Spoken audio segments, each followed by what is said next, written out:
This video is brought to you by BetUS Sportsbook and Casino. What's good, folks?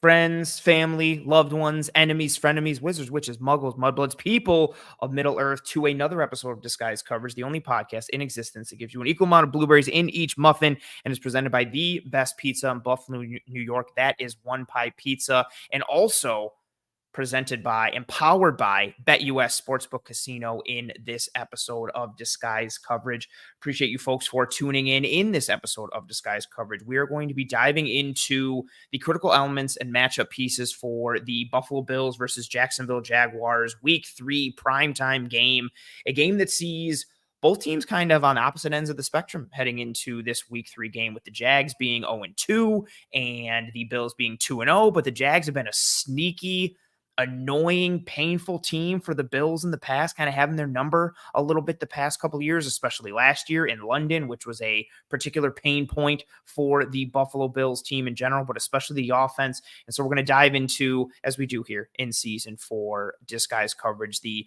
matchup pieces, schematics, structure, players, position groups, coaching pieces, situational aspects, anything and everything is available to be talked about on this episode and in this episode. And to have that conversation, I am joined by Mr. Jordan de Lugo of Generation Jag. Jordan, we were chopping it up before we went live here. I appreciate you taking the time for joining me. You do really great stuff in general, but especially on the Jags. So I'm pumped to have you on to have this conversation about, a team that's just weirdly kind of, I don't know. I feel like this game, and I don't want to shade it. Actually, before I do that, floor is yours. I'm getting ahead of myself. Tell everybody who you are, what you do, where they can find you. Again, you do really great stuff. I appreciate you taking the time. Floor is yours.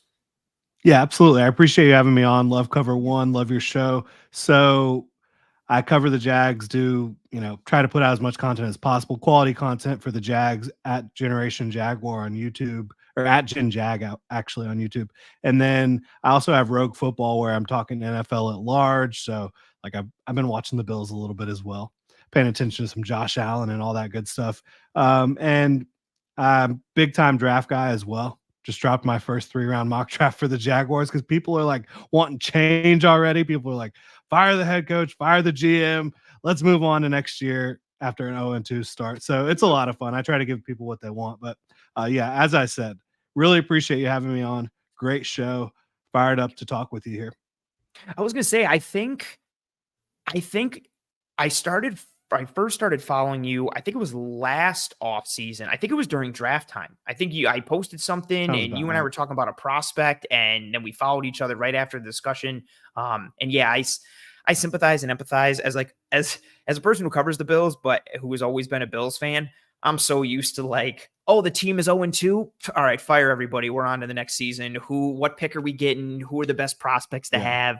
That kind of situation. It's all too familiar for myself, and I know for a lot of Bills Mafia.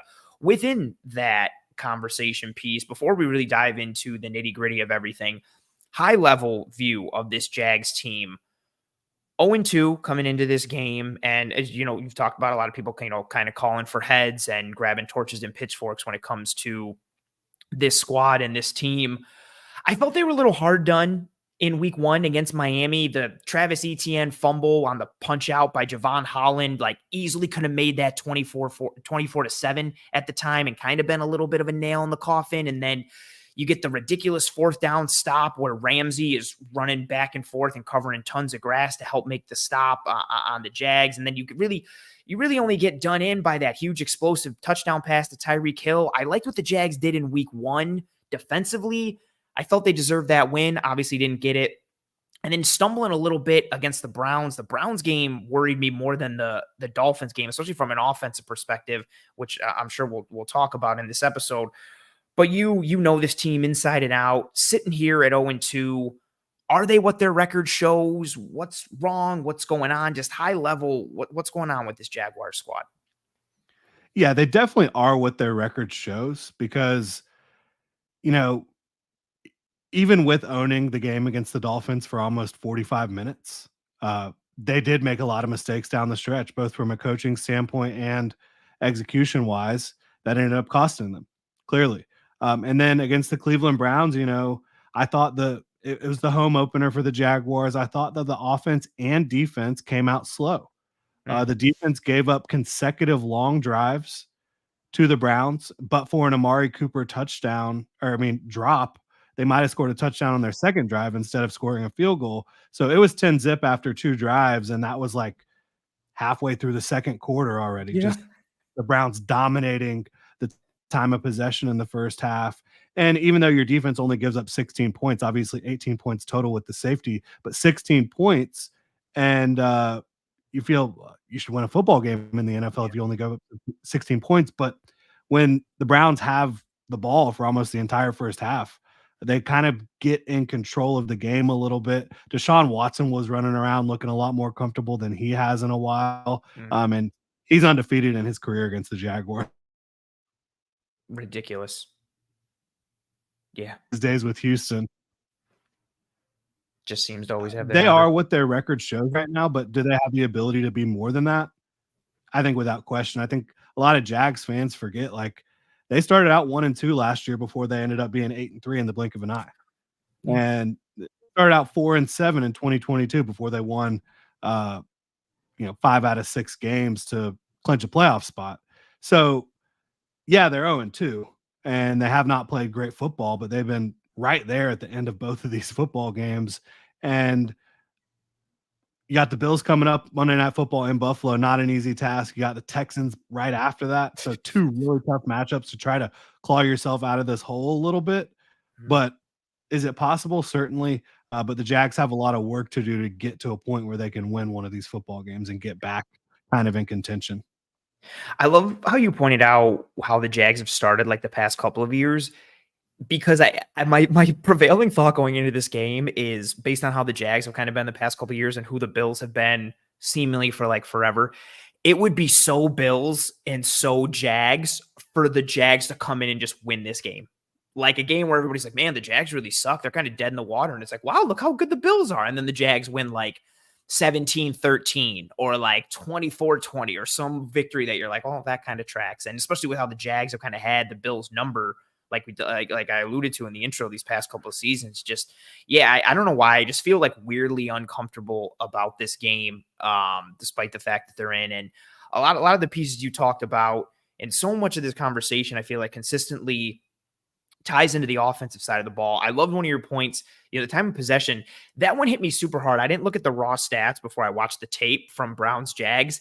And I think it was in the second quarter. I was watching and Jags got stopped. And then like the next time they got the ball, there was like a 9-minute difference on the clock. And I was like, did I like scroll too fast? Did I miss a whole drive? And I had to like go back and I was like, oh no, I didn't. Like Browns just, because I started with the offense. I was like, the Browns just had the ball for a ton of time. And yeah, it was just, I think slow start is a perfect way to put it. But then also like, I feel like in kind of typical Jags fashion of what they've been recently, like they start to make some plays in the second half and then they're starting to like inch closer, but then they just can't get it done situationally. And so much of the conversation comes back to Trevor Lawrence. And I wanted to use that to kind of bring up a graphic from our friends over there at BetUS, who they've got some quarterback grades from the first 2 weeks. And if you notice, Trevor Lawrence there is on the 4th line receiving a D grade for the first 2 weeks. Do you think that's accurate for Trevor Lawrence? And whether or not you do, how much of the poor play for the offense or for Lawrence himself is due to Lawrence or due to Peterson and kind of just the play calling elements that seem to have been in question for the Jags team? Yeah, I think a D is definitely really harsh. First game against the Dolphins, I thought Trevor Lawrence played really well. The Jaguars decided not to put the game in his hands at all in the fourth quarter. They just decided to try to go into a shell after that Travis Etienne fumble and try to run the ball, clock the game basically. Didn't end up working out. And if they had given Trevor Lawrence more opportunities in that final quarter of that game, I think it probably could have ended up differently. The Dolphins, I thought, were having a tough time with that passing offense when they were trying to have some balance on that side of the ball. So I thought he played really well in week 1 overall. There was certainly some drops. Christian Kirk had a couple drops. And the Jaguars, unsurprisingly, it seems like every single year the receivers are at the top of the league in drops. And every single year you see the pass pro grades and they're not great. And then last week he did start slow a little bit. I thought the entire offense started slow. The entire team started slow. He had a good second half overall. And I do think if you were just grading that first half, probably a D is fair, but overall, probably a C last week, a B the week before. So somewhere in that range, C plus, B minus for the year for me, for Trevor Lawrence. Very fair. I'm in lockstep with you. I've got some points that I want to say, but they're tied to one of my matchup pieces, so I'm going to keep it in the holster for now. But yeah, I thought this was harsh for Lawrence, especially considering, a great point. I'm immediately thinking like Brian Thomas Jr. had a couple drops in the Browns game.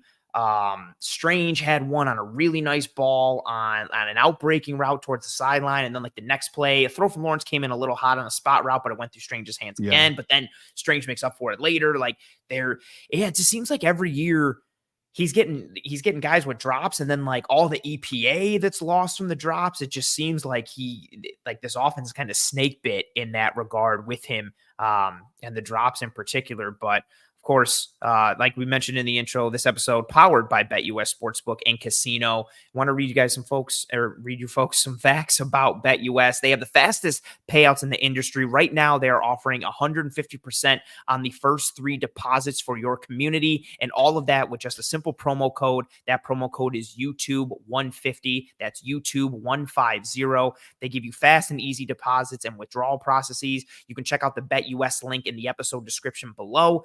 They also offer 24/7 personalized service, 365 days a year, live wagering on all major games. They allow you to get 10% back on your net losses twice a year, and BetUS can also give you your very own personal account manager. So check out BetUS. Again, this episode powered by BetUS Sportsbook and Casino. All right, Jordan, let's pivot. Let's shift. Dive into the matchup pieces, the critical elements that will decide Bills versus Jaguars. You are the guest, so you can go first. I don't know if you have them ranked. If you do, you can start from the bottom one or the top, whatever you want to do. The floor is yours. Yeah, so I think for me, when I look at this matchup, the first thing I see, and it was the same thing I saw last week, the Jaguars tackles, Cam Robinson and Anton Harrison, when healthy last year, they were both solid in pass protection. They have not really been solid in pass protection so far this year. And it certainly doesn't help when you're playing Myles Garrett. It doesn't help when you've got Jalen Phillips, who somehow coming off that Achilles looks unbelievable. Fine. Yeah. Right. It doesn't help, but it also doesn't help when you got guys like Von Miller looking healthy, Gregory Rousseau playing great football. So I think that just like conceptually, the Jaguars expected to have good pass protection from their tackles heading into the year, and that hasn't happened yet consistently enough. And so if they're going to be the type of offense they want to be, they need to have a little bit better protection throughout the line. And you look at Ed Oliver, he can absolutely wreck the shop as well. And they've got depth up front, the Bills do defensively. So they've got a bunch of guys that can get the job done. I think if the Jaguars want to help Trevor Lawrence in this football game and help make it a little easier for him, they've got to just be able to protect, not like way better, but like a little bit, like maybe execute on like 2% more dropbacks in terms of pass protection than they have been the last couple weeks, and give Trevor Lawrence a chance. That was like my fourth point. I think it's so funny that you led with that. I was so close to making this one instead of what my number 3 ended up being. Yeah, I was, the Jags line is weird to me because individually, like I don't think they're terrible. Like Cam Robinson is fine. Ezra Cleveland is fine. The Bills' O-line is good, but I'm still sad to see Mitch Morse go, although I know what his struggles and his limitations are. I thought I've liked Brandon Scherf. I thought he had a rough game against Cleveland. And then, yes, I echo your thoughts and sentiments on Harrison. And so much of it, too, for me, especially in the game against the Browns. And I know the Browns' defense is a good unit based on what they were last year.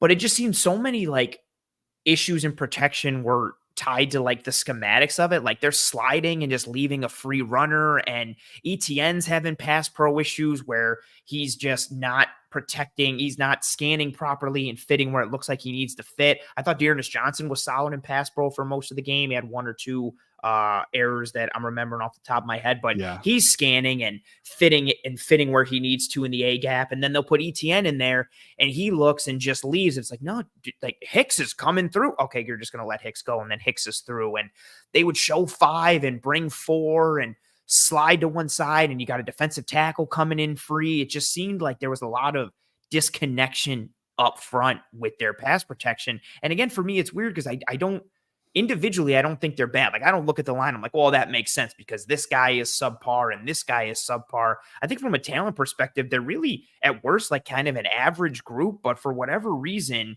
it just seems like schematically they're pretty challenged in pass protection right now. And then Lawrence is the one who's really paying the price because they're on him in just a hurry, like over and over again. Yeah, I think communication has been an issue pre-snap, whether it's Mitch Morse, and Doug Peterson alluded to this, whether it's Mitch Morse, trying to identify protection and blitz packages, or Trevor Lawrence himself not doing it properly.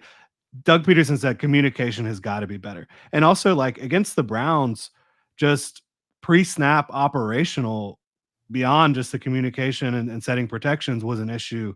Just getting the playoff in time. Fair.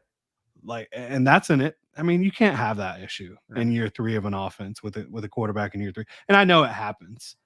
It does happen, but it's got to improve for the Jaguars to be able to be the type of offense they want to be. And last week too, specifically, like, beyond just having trouble, with tackles, dealing with Myles Garrett and Zadarius Smith, their blitzes were killing the Jaguars. Linebacker blitz, safety, like Jeremiah Owusu-Koramoah, they couldn't touch him. They could not touch him. And they really had a hard time with Grant Delpit as well whenever they decided to blitz him. So I thought that that was a big problem. And if the Bills want to blitz, heat it up a little bit more with those linebackers than they normally do, I don't think that's a bad idea this week.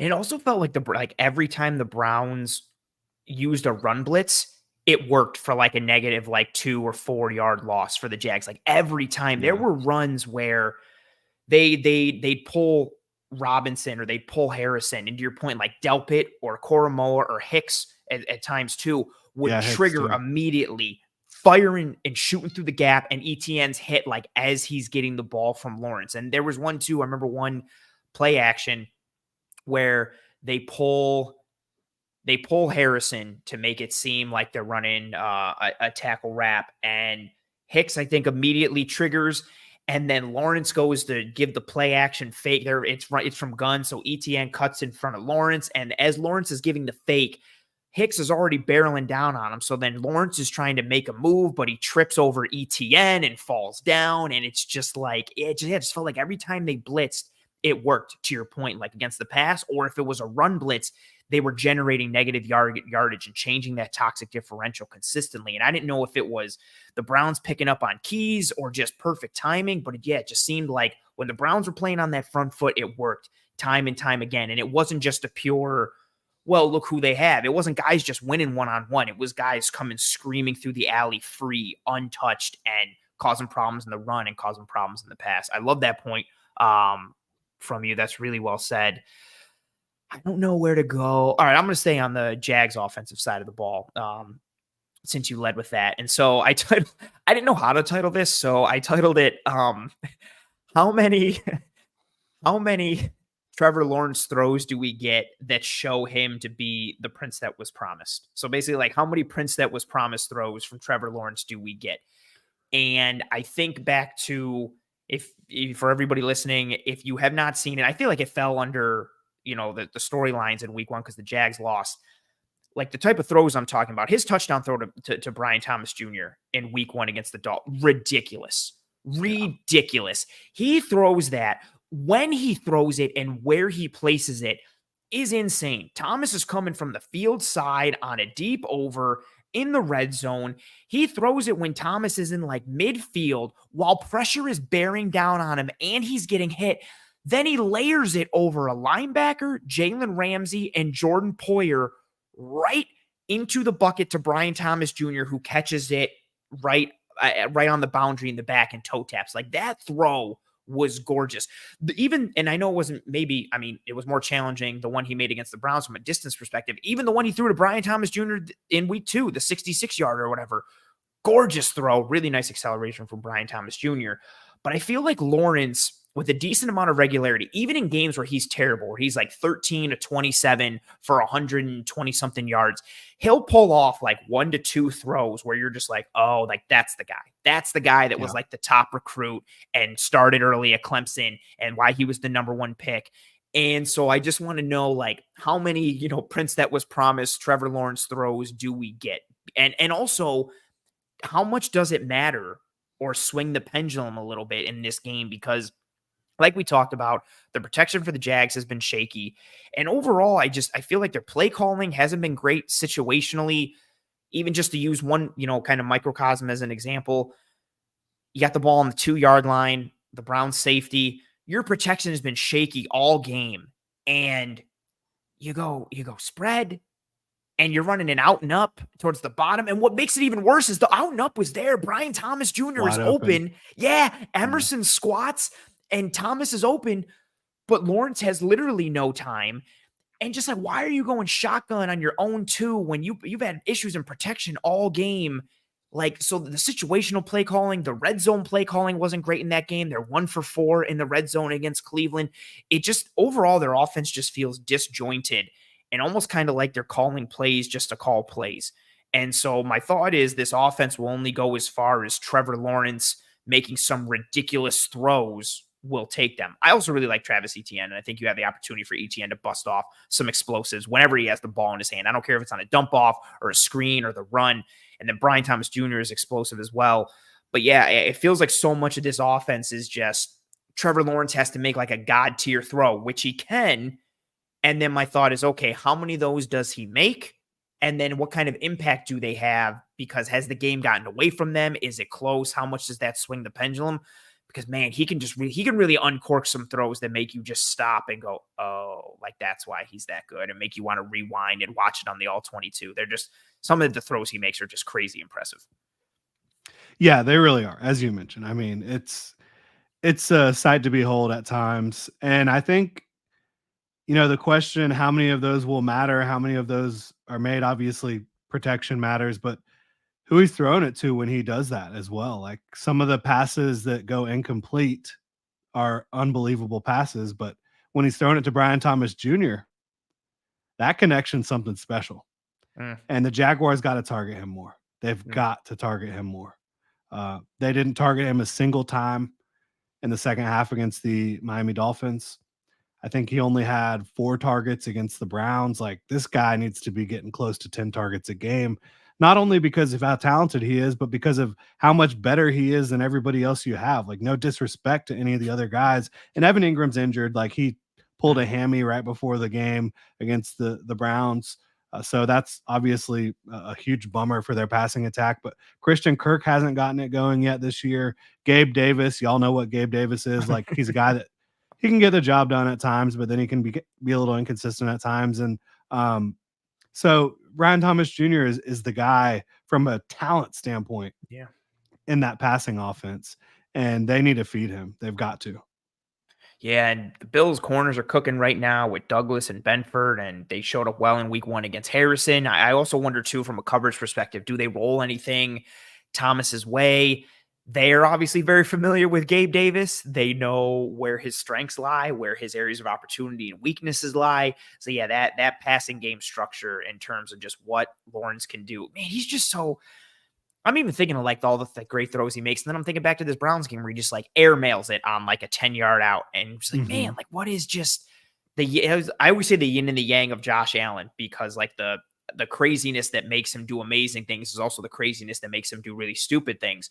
And then Lawrence sometimes is the same. Like, he pulls, not the craziness, but he just pulls out some jaw-dropping amazing plays. And then the next time, like, he can't complete like a simple pass. And you're just like, just be normal. Like, what is going on? Just tap into, like, lean into normal. That. Yeah, just be normal. Like, be the super Saiyan that you're capable of being. He makes these throws, and then at the next day, he goes from being like Goku to Krillin in like the blink of an eye. It drives me nuts. A lot of the time it is early when these things aren't going well. and then like he settles in at some point, and then it's just like, is there enough time for them to win the game? Yeah. It's kind of like You the know? Cleveland game. Like things start out slow and things are ugly, and then it's like, okay, here they go. And he scrambles for like 30 yards and he's making these throws. And it's just like, yeah, is it too late in the game? Are they down by too much? And again, that factors into my point there too, of like when he starts uncorking these throws, is it 27-6? Is it 14-10? Like how close is it and how much does it matter? Yeah, it's Yeah. yeah, it's wild to see what And he they does. All right. So go ahead. No, go ahead. weirdly they've started faster on the road too, so that's something to keep in mind. Oh, good point. It's weird. I don't know why. I am not overlooked. Like, and I know a lot of people in the comments are like, no, this will be easy. Like, I just don't feel good about it. I also never feel good about like any game, but there's just, I don't know if it's the Lawrence aspects or some of the pieces I like, or just the history of it. I just feel like this game is going to be a problem. And it just sticks in my brain. I don't know why, but yeah, I like your opener. I like mine as well. What do you got for your number 2? So this one, obviously Khalil Shakir over the last year has become one of Josh Allen's favorites. Josh Allen loves to target the middle of the field. I think if Darnell Savage is unable to go, that's another guy who suffered an injury late last week. If he's unable to go at nickel, Jarian Jones, the rookie out of Florida State, who is very talented, very aggressive, great athlete, he's probably going to be seeing a lot of Khalil Shakir one-on-one man coverage. He had a really good week 1. I mean, he was covering Tyreek Hill one-on-one on a slot fade, didn't give up an inch. But then last week, it was a little bit more up and down, mixed bag. So I think that could be really interesting to see that potential matchup again, because the Jaguars play a lot of man coverage. Jarian Jones, especially playing in the nickel, will have a lot of man coverage opportunities. Khalil Shakir trying to cover him with Josh Allen throwing him the football will be a big task for him. I really, going back to that week 1 game, I guess maybe not surprised, but the Jags came out and played a ton of cover 1 against Miami in that week 1 game, and they were creative with it. Like sometimes you're getting the robber from the top, sometimes you're getting a low hole player. I thought Savage did really good coming down and processing like the high lows and reading to his eyes and shifting. There was one I think it was on the 3rd down stop where I think Waddle clears out the middle and it's cover 1 robber, and Savage comes down from the top and he takes that away, and then he reads to his eyes and Tua goes underneath to Berrios. It's like a 3rd and 5, and Savage meets him right at the sticks, pops him, knocks the ball out incomplete. Just what they did from an athleticism standpoint. Like I thought Campbell looked good in that game before he pulled up lame in that one.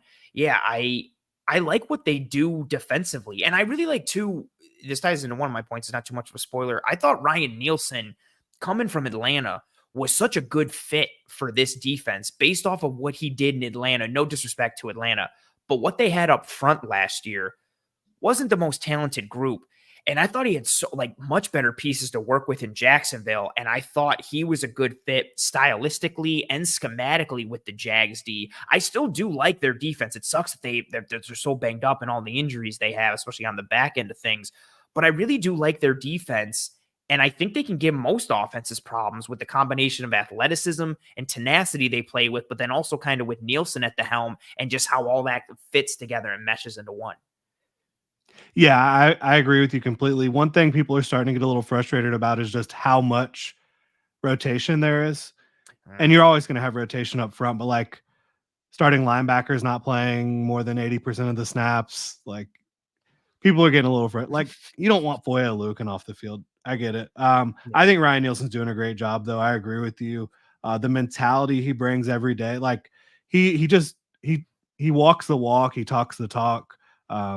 He preaches attacking every single day. Like every day is game day for the Jaguars defense. And you see that in practice. Not that we can really watch practice anymore, but like throughout training camp, they just brought it so hard every single day. And I think they'll continue to do that. I think Ryan Nielsen is going to have a coherent game plan every single week.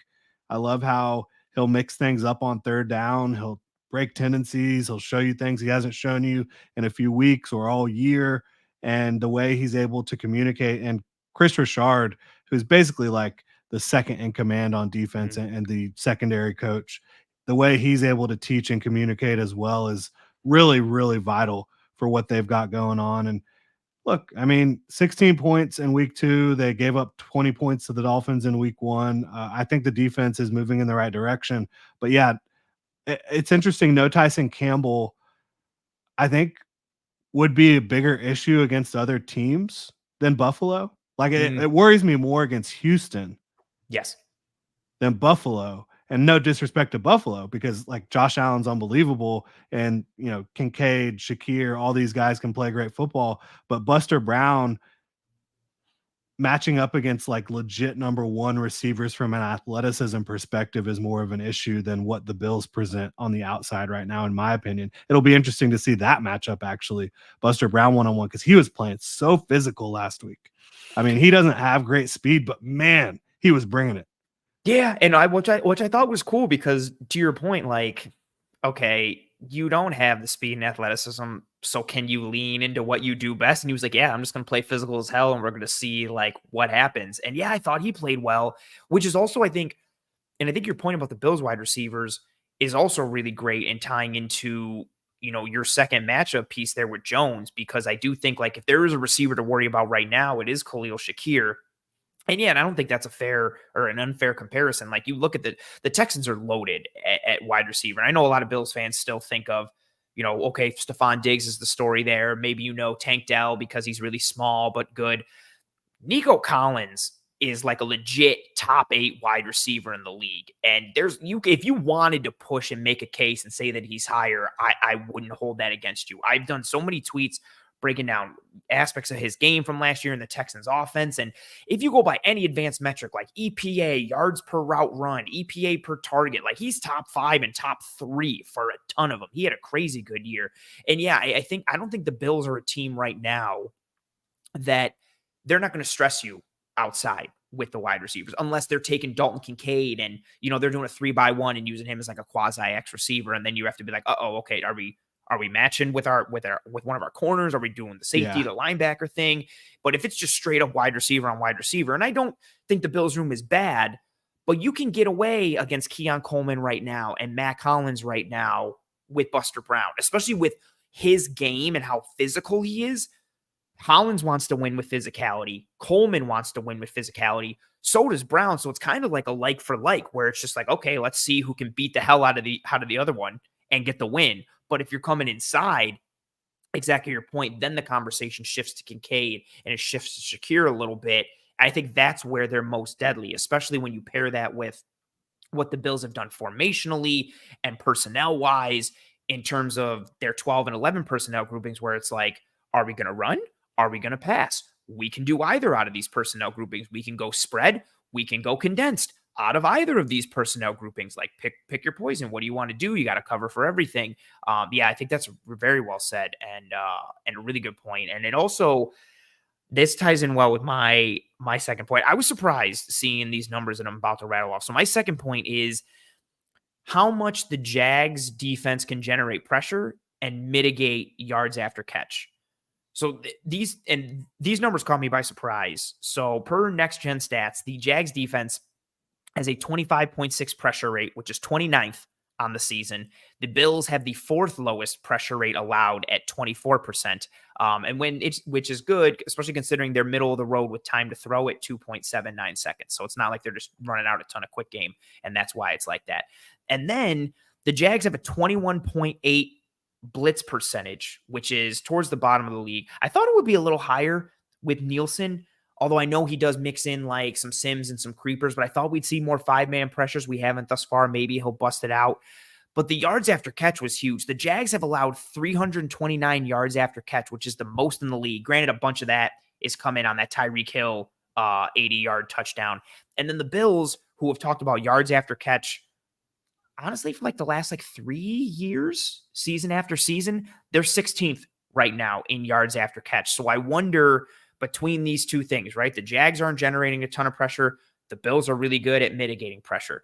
The Jags are letting out a ton of yards after catch. The Bills are kind of meh at yards after catch. I wonder which one of these is, the unstoppable force versus the immovable object type of thing. Which one gives? Does neither give? What do we see schematically from it? especially with what we've seen from the Jags these first couple of weeks, with the physicality they present, the coverages they played on the back end, the injuries that they have on the back end, like you've talked about, and really the defense as a whole, coupled with that rotation.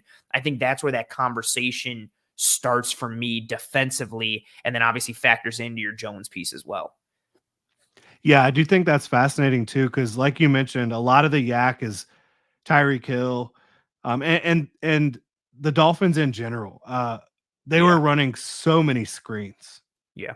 And the way the Jaguars were playing defense, man-to-man coverage, the screens were working, and they're going to work against most teams that play the way the Jaguars I was play, thinking of just one with too, Devon like that Achane.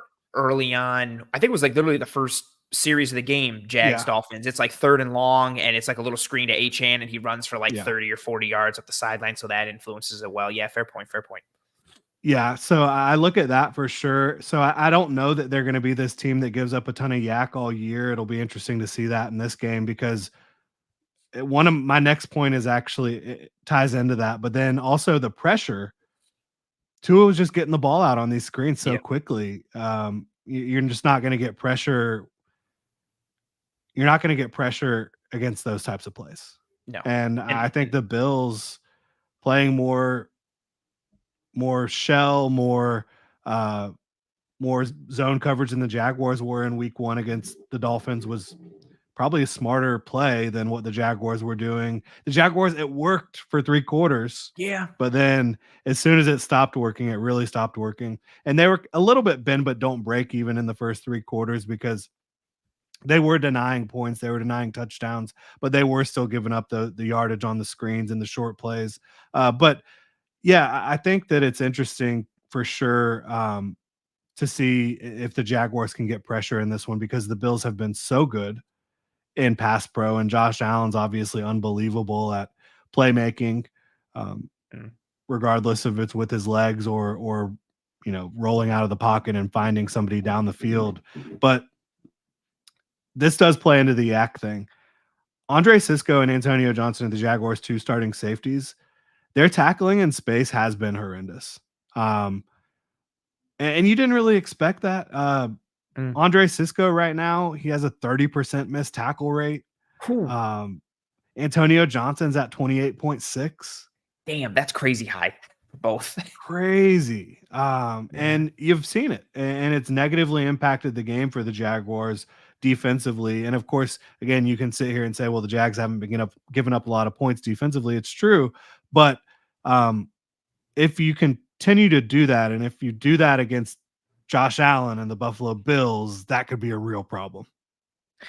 Yeah, that's super fair. And that whole piece, the missed tackle piece, the yards after catch, even the pressure piece, I find it so interesting in this one, because exactly your point, there's been like these situational or game script elements that have affected both, right? Miami's sitting there right now with the second lowest time to throw in the league of 2.44 seconds. That includes Skylar Thompson playing this week. So Tua go in week 2. So Tua went out and they were still doing the same thing. Quick passes, getting it out. And then the Bills only have 42 pass attempts on the year with Josh Allen. So much of it for me is like, okay, is the low pressure rate for the Bills because they don't have a ton of sample size, or is the line really this good? And then for the Jags, it's like, okay, are they not generating pressure, or is it because the Dolphins get the ball out quickly? Because I also think, to your point, the tape, there's some really good pressure tape in week 1 against Miami with the games they were playing up front and some of the wreckage that they're causing up front on that defensive line for the Jags. And then, yeah, that missed tackle piece, that's a great call out with the safeties. And I wonder how much the Bills can stress that element of the Jags in general. Because again, even with, we've seen it, I alluded to it, every offseason for the past 3 years, the conversation, Allen says it, the offensive coordinator say it was Dorsey last year, it's Brady this year. So much of the conversation is yards after catch, yards after catch. Josh Allen talks about putting the ball in the right spot so his receivers don't have to break their gait and maintain stride and get upfield right after. And then a lot of it was, okay, but like Stephon Diggs is really kind of just catching routes and getting hit right away, because those are the type of routes that he runs when Diggs was here. And then it's like, okay, could somebody else change that differently now? And Shakir gets yards after catch, and also gets yards after contact, and all of these pieces. And with what we've seen thus far through the first 2 games in that regard for the Jags defense and the Bills offense, I wonder how much of it is opponent driven and more circumstantial versus this is who they are. This is who they're going to be. Because even the missed tackle stuff for the Jag safeties, right? I think about like, okay, like some of that's going to be influenced by who you're playing in week one. And like, it's hard to tackle the Dolphins dudes in space because they're so fast. Yeah. But then it's like, okay, as we go along the rest of the year, do those numbers drop a little bit? And how much of it is of what we're seeing in that regard from my point and from what you just said there, how much of it is driven by circumstantial opponent and game script versus this is who these teams actually are, and this will continue as we go forward? Yeah, that's a great point. And everybody has a job to do, right? Analysis wise, whether they're covering a specific team or covering the league at large. And everybody's trying to figure it out right now. Like what is going on around the NFL and what's real and what's not real. And I honestly just think after 2 weeks, you don't know. Fair. And we want to make these sweeping, sweeping arguments, blanket statements and concrete points. And yeah, it's been 2 weeks. It's difficult to do it. It's difficult to do it at this point. Like, so the Saints are going to the Super Bowl, right? Okay. It's going to be Saints and Vikings in the NFC Championship. Yeah. Chargers are probably going to win the AFC. Oh yeah. Like, it's too early. That's fair. That's fair. And that's why I like seeing, it's funny. So many like I've been tweeting out like stats in different pieces, and I keep saying like the sample size is small, or like, granted, it's only been 2 weeks, or little things like that. Cause I don't want it to get out there of like Von Miller right now. He's amongst like 109 qualifying edges. You alluded to him earlier in one of your points with him looking like he's, kind of back to himself. Through the 109 qualifying edges right now, he's 6th in pass rush productivity, he's 9th in win rate, and he's 6th in hurries.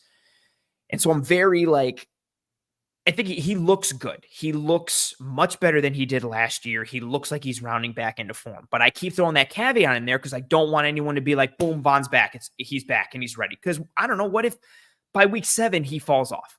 Like, it's been 2 weeks. We need to pump the brakes on everything. This, like who teams are in September is not who they are in November and December. The first month is not indicative of who you are as a team. It takes a while for teams to find themselves and really establish what's going to work, who's going to work, and how it all pieces together. And yeah, that's why like I do think it's interesting seeing where the Jags are in those metrics now and where the Bills are.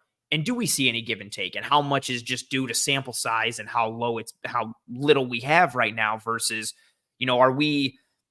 am I DMing you or you're DMing me in like week 15? And it's like, man, the Jags have allowed like historically large yards after catch this year. And it continues, or was it really just like, no, it's just because Hill and Waddle in week 1 and that's it. Real quick, we do tying into that pressure conversation. We got a super chat from Carl Tom. And Carl, appreciate you. You're here pretty much every single week. Thank you for being here. Thank you for the super chat. And he's got a good question. So he says, can Deion Dawkins and Spencer Brown contain Josh Hines Allen? I'll let you lead off with this, Jordan. I think the world of Josh Hines Allen. It's so weird to me to go with the name adjustment now. I keep now. It's like when Darius Leonard switched to Shaquille Leonard. I couldn't get it right for forever. I think Allen is nasty. And I know Walker has been much maligned and necessarily hasn't lived up to the first round or the first overall pick billing. But there's something about just his speed to power, I'm going to run through a dude's face play style that I like. And I think it pairs well in conjunction with Allen as a true number 1 and Walker being more of a true number 2. But for this question, Deion Dawkins, Spencer Brown. Brown had a much better year last year than he has at any point in his career. He got rewarded with that contract extension recently. Dawkins got a contract extension this offseason. People talk about him in that kind of top 10 left tackle conversation. What do you think about Hines Allen versus both of these guys in this matchup? Yeah, so I think it'll be against Deion Dawkins a lot more. He lines up on the defensive right side, offensive left side a lot more than the other way around. That's a good matchup. Deion Dawkins is a very, very good tackle in this league. I think he's proven that over the last several years. I don't know that there is more than a handful of tackles that just one-on-one can contain Josh Hines Allen all day.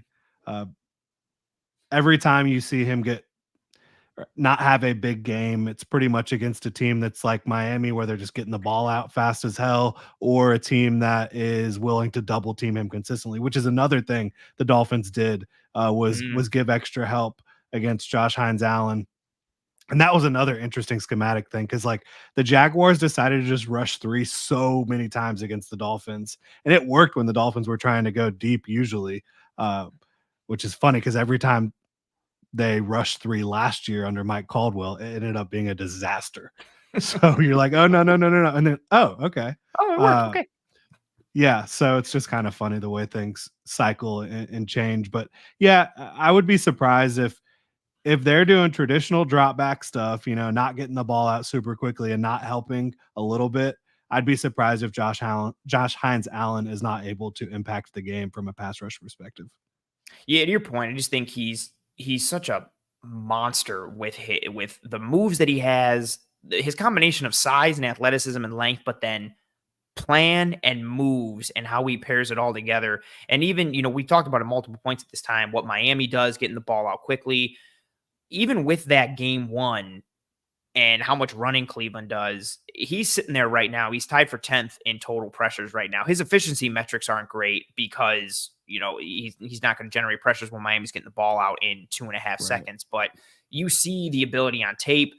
And yeah, I think those dudes like that who have that level of talent, not that Dawkins doesn't, and I'm in lockstep with you too, like Allen. I mean, you'll know better than me because you watch way more Jags tape than I do, but Allen is usually on the offense's left, defense's right. So I do think it'll be Allen versus Dawkins and then Walker versus Brown, which Walker versus Brown I think is also a fun matchup because Walker is just speed and athleticism, and his main thing is speed to power. I'm going to run through your face. Spencer Brown has improved from a technical perspective. He's got a really nice snatch trap. He can still be got from an anchor perspective. Like, you can catch him at the right time as you can anyone, but I think him more than others, and you can drive him back. I think the Allen Dawkins matchup is interesting from good on good. I kind of lean to that other side of Walker and Brown because I think Walker can have some success just going speed to power and trying to cave Spencer Brown's chest in and driving him back into Josh Allen, which also I think works for, trying to compress the pocket and mitigate that escapability that Allen has. I think both sides are really interesting in terms of what the matchup can bring, just given how Allen and Walker's skill sets match up with Dawkins and Brown. I think Dawkins and Allen is very much like good on good, and you're just whoever wins one, you tip your cap and like kind of go about your business. But I do think Walker could give Brown some problems on the other side, and I'm really interested to see if he does. I feel like Walker's just a huge, I don't know. I feel like every time he gets a sack, everybody's like, nope, it was a coverage sack, or nope, this guy, Allen, did something and Walker kind of fell into it. And I do understand it. But then, like, he's on tape. Like, I know he's only speed to power, but he's running through dudes at times, and it's really fun to, like, watch. And so I wonder if he can get Brown a little bit in this one, too. I think both matchups are fun on either side. Yeah, I agree completely. And I also think, to your point of trying to contain Allen, I do think Ryan Nielsen is going to coach them defensive line wise to play contain, to not give up those gaps, to not give up those rushing lanes to Josh Allen this week. And it'll be interesting to see how that plays out. You have to. You absolutely have to. Your Cisco and Johnson point, was that off the cuff or was that your number 3? That was number 3 for me. Okay, I like that. And that works perfectly because my 3 ties into something you just said. So my third point is, can the Jags force the Bills to lean heavily into the pass? And I literally mean like the pass only. So Allen, through 2 games, only 42 attempts through those 2 games. I mentioned it earlier. The run game has mattered a lot for this Bills team. It ties in completely with their schematic identity this year, which is, I think, tapping into more of what the Rams were last year and what the Lions were last year, where you have these bigger bodied wide receivers or capable and willing blocking wide receivers, and you can be in 11 or be in 12 and just be able to access more of the menu. The Bills' 11 and 12 personnel groupings are kind of mirror images of one another in terms of you have this combination of size, athleticism, pass catching, and run blocking all in one, especially when you get guys like Matt Collins and Keon Coleman involved. And you can access more of the menu without having to turn the page. So the run game matters a lot. It's been effective. And for the Bills, or any team really, but especially the Bills, if a team can remain two-dimensional, they're so hard to beat. And if you add in the third dimension of Josh Allen's legs, it's even harder for a defense to stop the Bills' offense. I want to see if, and this ties into, the pocket compression aspect we talked about and what you kind of envisioned for Nielsen in this week. Can the Jags make Buffalo win through the air? And can they truly test the separation ability of the Bills wide receivers? Playing into that is obviously, can they generate pressure? Can they do it with 4? Do they have to blitz? And I know it's a different defensive coordinator than last year and a different Bills offensive coordinator than last year. But the Jags were so successful last year attacking the Bills' protections, especially on third down. They were baiting them like, hey, we're going to bring the blitz from here because we know you're going to throw hot to that guy. And then we're bringing this corner up and we're going to make the stop. Like, they were so good. Their 5-man pressures were great. Their timing of when they blitzed was great. They ran some sims and some creepers that were really well timed, and they were just gaming up and scheming up the Bills' protections. And it forced the Bills' hand a lot in that game. And again, different coordinator for the Jags, different coordinator for the Bills now. But I wonder how much of that do we see again, because we really haven't seen a team test the Bills like that this year. But again, we're only 2 games in. It's a very small sample size. But the run game was very successful for the Bills against Miami, so they leaned into that. Week 1 was a big Josh Allen week against the Cardinals, but it wasn't a huge passing attack week. He only threw the ball 23 times. He did a lot of damage with his legs, scrambling, making plays off script. The run game opened things up schematically for the pass as well. So I want to see, and this is going to be a thing for me like literally every single week, who is the first team that can force the Bills to be like, no, we want Josh Allen to throw it 35 times, and we're going to live that way, and see, can he throw it 35 times and stay efficient and stay with his good decision-making, or do we see a little more of that yin come out between the yin and yang of Josh Allen? Does he start forcing the ball a little bit? Can we force him into an interception here or into a bad decision here? And I know for that might sound ridiculous to people. It's like, well, you want to put the ball into Josh Allen's hands more. I know how that sounds, but you just can't beat the Bills the way they've been living these first 2 weeks. You cannot allow them to run the ball with the running backs, have play action with the pass game, have the schematic advantage in the pass that the run opens up, and then also have Josh Allen's legs from an off script and by design standpoint be a factor. You can't deal with all that. And it's hard to stop all of that. And when I look at the Jags defense, I look at their defensive line, how they can compress the pocket, the athletes that they have there. I think it starts with being able to stop the run. And then, yes, can you compress the pocket, pen Allen in, and make him, so if Allen's dropping back, I'm making this up, but if Allen's dropping back 35 times, is he throwing it 32? Or is he dropping back 35 and he's able to scramble for like 9 or 10 times? Because then you're still dealing with that third element. So how much can they force Allen to purely win through the air? And then this ties into something we talked about earlier. And then by extension, you're also testing those pass catching elements for the Bills. Hey, Keon Coleman, can you continue to separate? Hey, Matt Collins, what are you doing? Hey, Curtis Samuel, how healthy are you? Is it all Shakir? Is it all Kincaid? Kind of testing those buttons a little bit and seeing who can really answer if we apply pressure there, given the questions that we have. I think that's a great point. And the Jags run defense has been strong. One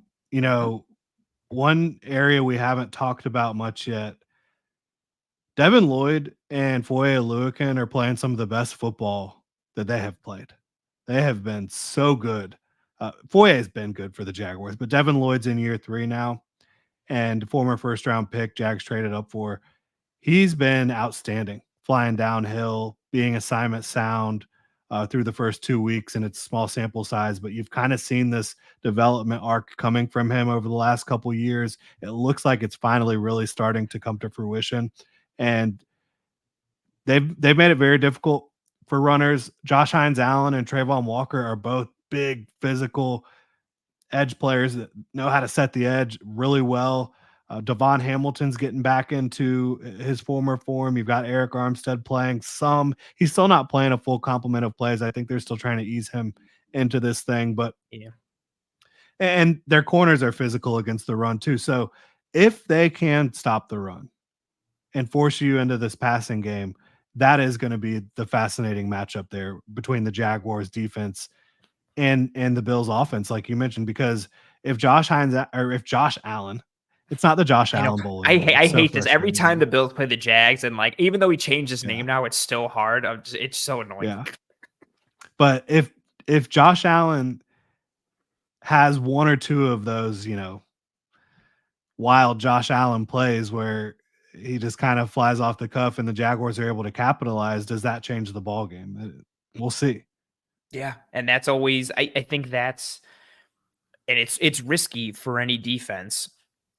But I really do think like the way to try and beat this iteration of the Bills offense because of the prevalence and the effectiveness of the run game. And I know from a statistical standpoint right now, and even from an advanced metric standpoint, the run game isn't great for the Bills. It was last year. It was one of the best, especially when you're talking about running back carries.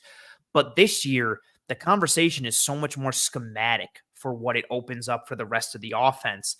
And it makes me think the way to try and beat the Bills is, to force Josh Allen to having one of those Josh Allen games where he throws 3 interceptions. And then it's like, okay, can we live that dangerously and get him to play more risk than he is reward?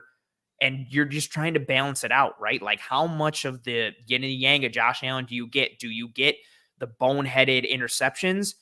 And what's the ratio of that to like mutant alien unicorn plays that he makes? And is that enough for you to win 24-21 or 27-20? Like, is that enough to swing the pendulum and push the tide in your favor? And because it's just, and again, this is true for any team. If you allow them to be 2-dimensional and win with the run and be successful in the run and the pass, it's so hard to stop anyone. And teams with a mobile, agile quarterback like the Bills have with Allen, that third element, again, is also prevalent. You just can't win like that. It's so hard to stop all 3 of those things. But even just 2, like game planning for a good run game and a good pass game is so hard.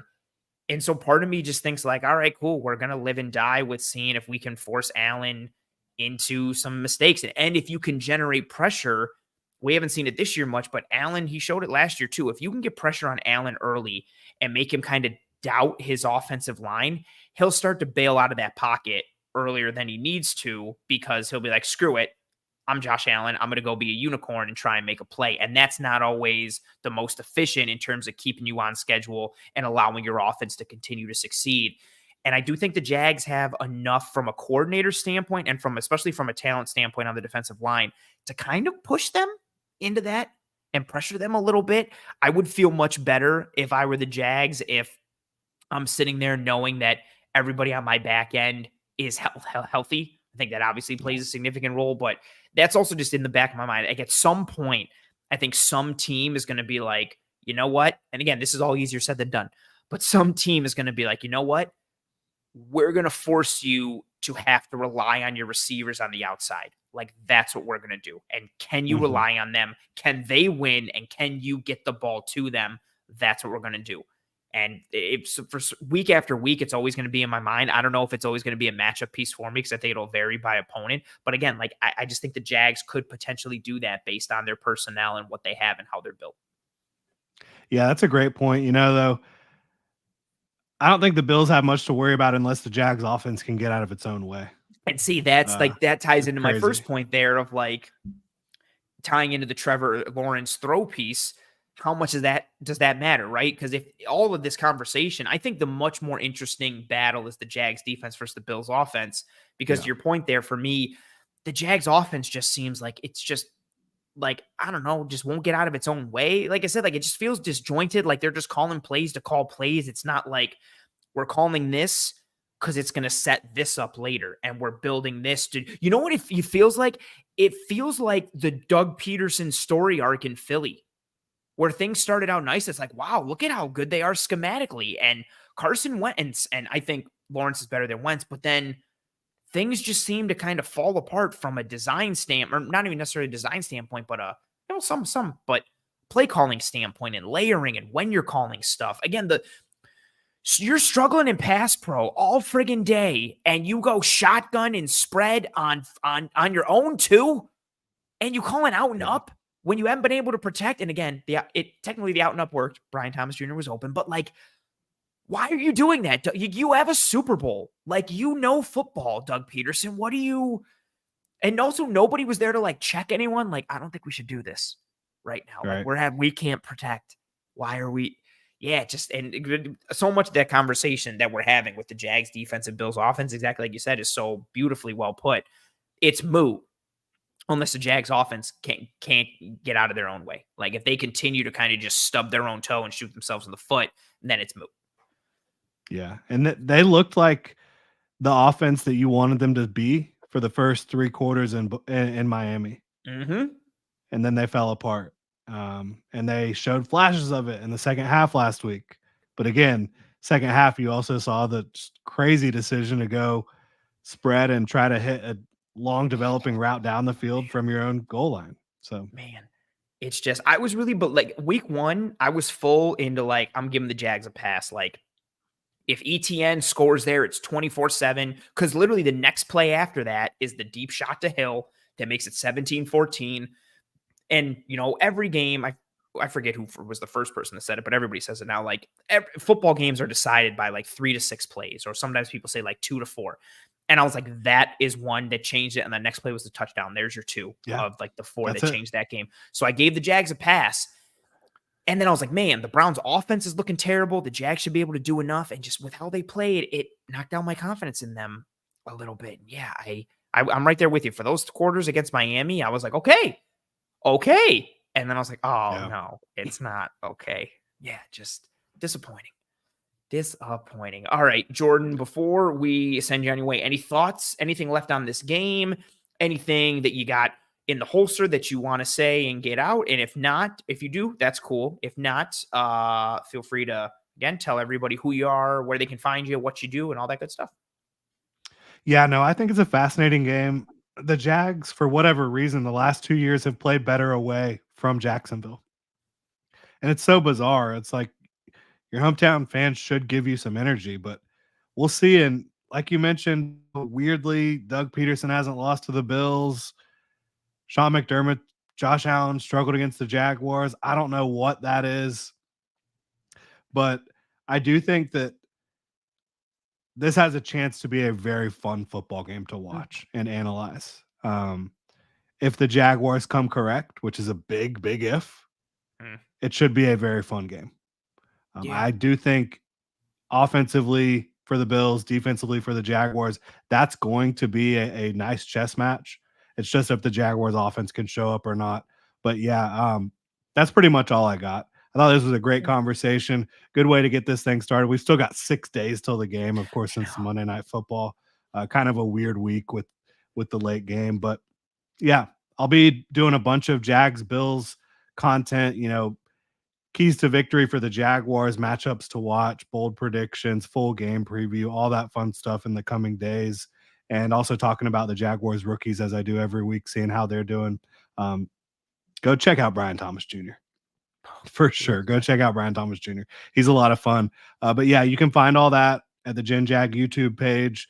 And I'll certainly be doing a week 3 power rankings as well on Rogue Football. You can check that out, see where the Bills land. But yeah, I really appreciate you having me on. Big fan of Cover One, big fan of your show. And so it's an honor to be on here and can't wait for this football game. Yeah, it's fun. Part of me also just hopes that we get, I don't know, like a shootout. And I just want to see Lawrence and Allen dueling and both like playing up to who and what they can be. But yeah, there is some really fun potential for this one. And yeah, this was a great conversation. I appreciate you taking the time. I sincerely enjoyed it. I feel like we could go for another like hour or longer and just talking about like all the details and niche aspects. And for those, I say this every time I have a guest on the show. If you're a football fan in general, you should be staying up on every team. And even if you're just a Bills fan, you need to be paying attention to every other team because every other team is your enemy and you need to know what they're doing and how they're doing it. And Jordan is an absolute tremendous source for everything Jags, but like you mentioned throughout this episode with everything that he's doing with Rogue Football and draft stuff and league-wide things in general, an absolute great source for football knowledge. Find him at Jordan de Lugo on Twitter. That's at JordanDelugo. He's 100% worth the follow and worth your time and investment. Jordan, again, I appreciate you joining me. You crushed it. This was awesome. I'm probably going to DM you after this saying all these things again and thanking you because I had a great time and you crushed it. I'm going to enjoy the rest of your Tuesday night. I appreciate the hell out of you. And I'll see you over there in the Twitterverse. Yes, sir. We'll talk soon and good luck this week, man. Thanks. And you too. Thanks. Later. Tremendous guest, Mr. Jordan de Lugo. That was a really fun conversation. And I sincerely meant it. Go give Jordan a follow. He's worth it. Like I said, for those who weren't here earlier, he and I started following each other back during draft season, not this year, but in 2023. He was breaking down some prospects, or I was breaking down somebody. We started talking about prospects and position groups and rankings and big boards and all that stuff. And he's a really good dude. I was pumped to have this conversation with him. We got a little taste of what he does, but he knows what he's talking about from a football perspective and especially from a Jags perspective. So absolutely tremendous guest. Was pumped to have him on this episode. We're going to dive into some things on the back end here. Good call here from Joe, who said Jordan's camera was streaming in 16K, absolutely crisp video. It's the first thing I noticed when I checked out his content on his YouTube page. I love his background setup and just how it looks. I love the lighting, but yeah, that camera, I like my setup and the camera that I have, but when I get somebody with a camera like that, I'm immediately like, oh man, he's playing in the big leagues with that. Yeah, his camera was beautifully crisp with what his setup was. For those of you here in the live chat, we're still going to power on for a little bit more. What I want to do now, any questions, thoughts, comments, concerns, anything you folks have on your mind when it comes to Bills Jags, when it comes to anything we've seen through the first 2 weeks of the season, Bills related, NFL related questions, thoughts, comments, concerns, anything and everything you got, put it up into the chat and we'll dive into that as we navigate the back end of this episode. Also, for those of you who have not already, if you have not already, please, and thank you, drop a like on this video if you are willing and able. I know it's corny to ask for that, but likes are the lifeblood of these streams and they greatly impact the algorithm. So if you have not already, please drop a like on this video. It goes a long way towards helping myself and the entire team to track and trend in front of more eyes and ears. Joe says, my Logitech serves me well, but he was streaming with the ones they use at the Super Bowl. Yeah, I got a Logitech as well. My Logitech Brio does great work, but yeah, he was up in there at that 100,000K that he's got there. Ooh, like this question here from Luke. As you folks start to put in some questions or thoughts or whatever you got into the chat, I want to plug two things for our sponsors really quick. One Pie Pizza. You folks know the best pizza in Buffalo, New York. I don't say that because they sponsor the show. They sponsor the show because I think they're the best pizza in Buffalo, New York. Sweet sauce pie, cup and char pepperoni. They make their own homemade blue cheese. They're also really good people. They do a ton of drives and initiatives for the community in the city of Buffalo. Toys for Tots, partnering with Roswell, the SPCA, the Alzheimer's Foundation. They're really good people making really good food. Treat yourself. Get yourself some One Pie Pizza. I get it way more than I should. I absolutely love it. Again, online menu can be found in the episode show notes, whether here on YouTube or whichever podcasting app or platform you are listening to this show on. I got some more BetUS stuff I want to talk about, but let's grab some comments here. Grab this first one from Luke, who says, what weapon do you think proves the most difficulty for the Jaguars secondary? Good question. Ooh. Because you said secondary, I'm going to stick with the pass. I'm going to say Dalton Kincaid. I know the athleticism the Jags have at linebacker. I just think Dalton Kincaid is such a chess piece. For me, it's really going to come down to Kincaid and then to Jordan's point earlier, Khalil Shakir, and whether or not Jones can cover him. I think just with how the Bills offense is built schematically and formationally, how they're able to attack is really in between the numbers with Shakir and Kincaid, tying that in with the pass game, whether you want to, or with the run game, whether you want to go spread or whether you want to go condense, whether you work in play action, whether you work in the RPOs. And I think Shakir presents some good mismatch capability given where the Jags secondary is and how healthy they are or not. And then Kincaid, I just think is more tight end in general than Kincaid specific. I think tight ends are still the greatest mismatch creator on an offense. Teams with a true dual threat tight end can do so much, You look at what the Chiefs did with Kelsey, and part of that dual threat nature, right, is you just have to be serviceable as a blocker. You don't have to be George Kittle where you're plus as a pass catcher and plus as a run blocker. You just have to be serviceable. You have to be willing and do enough. Kincaid is in that conversation. And when you look at the teams that have these pass catching dual threat tight ends, it opens up so much of their offense. And the Bills have two of those guys. But yeah, my answer would be Kincaid and then Shakir as well. Nikki saying, I know Gabe's pretty banged up. He dislocated his shoulder, and I guess he had a limp. Yeah, the Jags are hurting between the Miami game and the Browns game, which is also another unfortunate piece. Carl says, what do you know about kickers Anders Carlson and Cade York? I don't know much about Carlson, and if I am correct, I believe Cade York is the kicker that was playing for yeah, that's what I thought. The Browns took him early.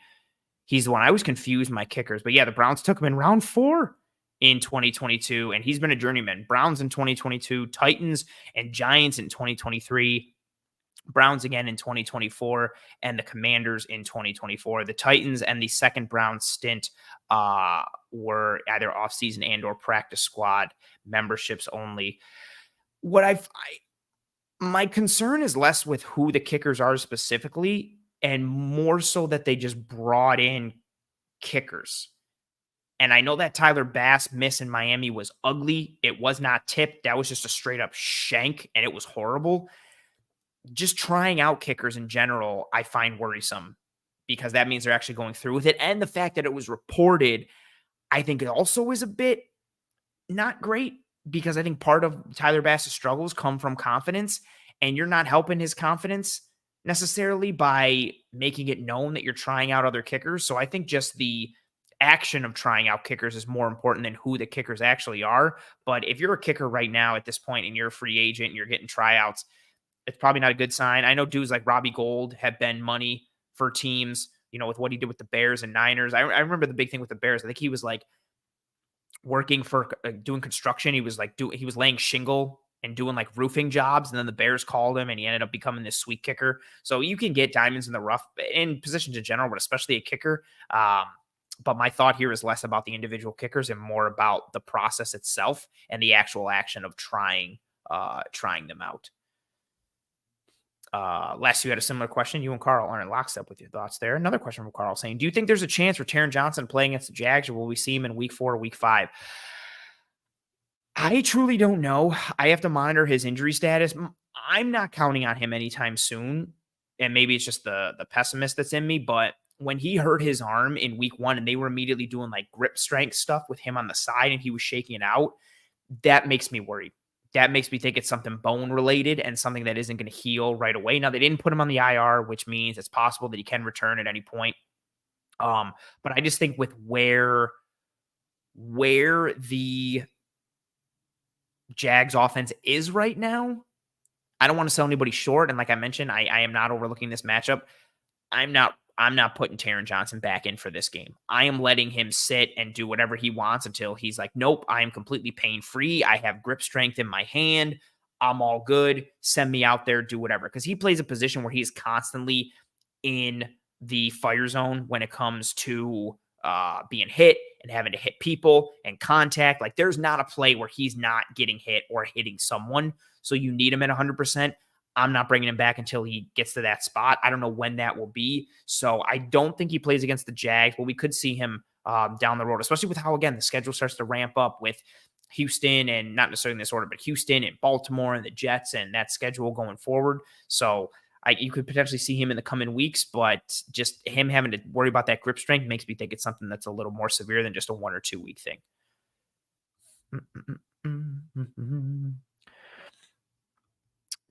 Good question here. With more time having passed and hopefully him getting healthier within that time, this is a good question. Do you think more snaps and creative use of Curtis Samuel could show up in this game?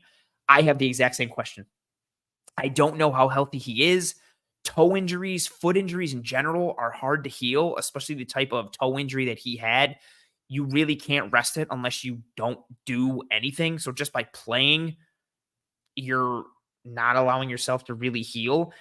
I don't know if he's ever really going to be 100% or fully effective based on him continuing to play and getting some semblance of a workload.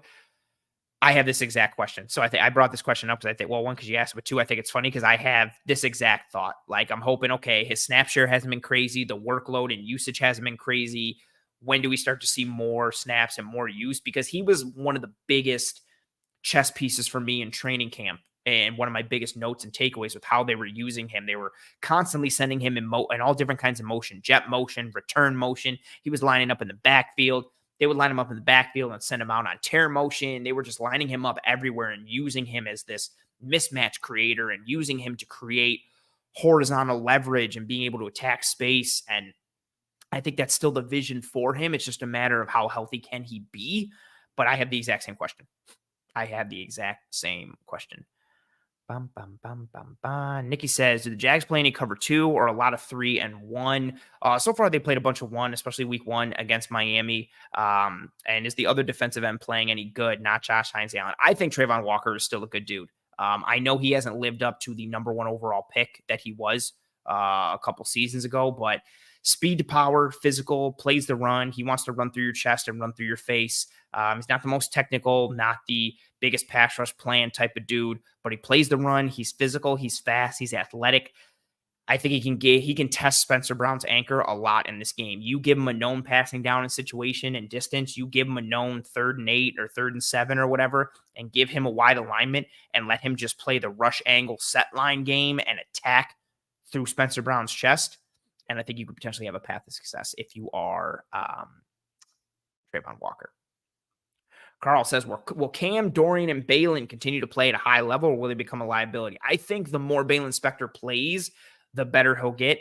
Same thing for Dorian Williams. Cam Lewis, I think he is what he is. I don't think Cam's going to be a liability. I don't think he's a plus matchup, but I don't think he's a liability. With what he can do against the pass, with what he's been able to do against the run, I think he'll be fine. Dorian, man, I really think if Dorian and Balin were going to be a liability, I really thought it would have happened in that Miami game with how they're able to stress you at the second level and everything they do to stress you horizontally. If it was going to show up from a processing standpoint and from a liability standpoint, it would have been against Miami. Now, the only caveat with that, especially if I'm playing devil's advocate here, is the Bills under Sean McDermott do a great job of understanding who and what Miami is and how to impact them. So maybe that history mitigated the liability potential for that second level.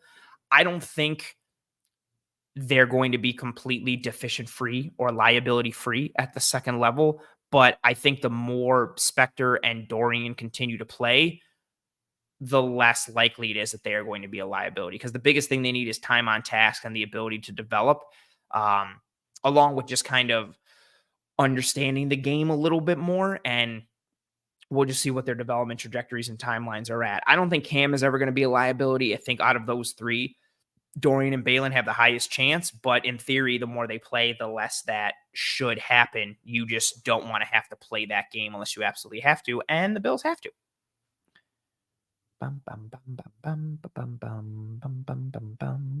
What else? Oh, Spin says, should the Jets upgrade their QB and trade for Sam Darnold or Geno Smith? That's a good comment. That's mad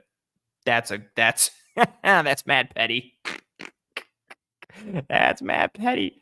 Josh comes in and says, what position group do you still have question marks about being either injury or play? And do you think they prove something this game?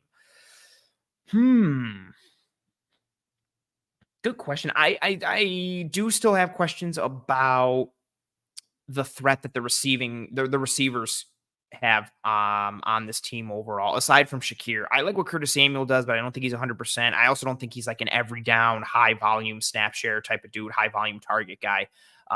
So I just have questions on what Matt Collins can truly be from an upside standpoint, and I have questions on what Keon Coleman can be from a separation and refinement standpoint, which I don't think is crazy.